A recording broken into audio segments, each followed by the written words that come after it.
ഈ ദൈവത്തെ വേദപുസ്തകം വിളിക്കുന്ന ഒരു വാക്കുണ്ട്.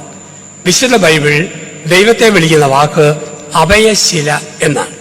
ദൈവം അഭയശിലയാണ്. എന്താണ് അഭയശില? യഹൂദന്മാർക്ക് ലോകത്ത് ഒരു ദേവാലയമേ ഉള്ളൂ. ഈ ലോകത്ത് മൊത്തം യഹൂദന് ഒരു ദേവാലയം, ജെറുസലേം. ബാക്കി ലോകത്തുള്ളത് മുഴുവൻ യഹൂദന് സിനഗോഗ്. നസറത്തിൽ സിനഗോഗ്, മാളയിൽ സിനഗോഗ്, മട്ടാഞ്ചേരിയിൽ സിനഗോഗ്, ജർമ്മനിയിൽ സിനഗോഗ്. ജെറുസലേമിൽ മാത്രം ദേവാലയം. ദേവാലയത്തിൽ കല്ലുകൊണ്ടുണ്ടാക്കിയ ഒരു ബലിപീഠമുണ്ട്. സിനഗോഗിലുമുണ്ട് ഒരു ബലിപീഠം, കല്ലുകൊണ്ടുണ്ടാക്കിയതാണ്. അത് ദൈവത്തിന്റെ വാസസ്ഥലമാണ്. അതിൽ തൊട്ടവൻ അഭയശിലയെ തൊട്ടു. അതിൽ തൊട്ടവനെ വേറെ ആർക്കും തൊടാൻ പാടില്ല. പഴയ നിയമ കാലഘട്ടത്തിൽ 2 നിയമങ്ങൾ. ഒന്ന്, മോശയിലൂടെ ദൈവം നൽകിയ 10 പ്രമാണങ്ങൾ. 2, ഹമ്മുറാബി എന്ന വിജാതീയ ഭരണാധികാരി നൽകിയ 10 നിയമങ്ങൾ.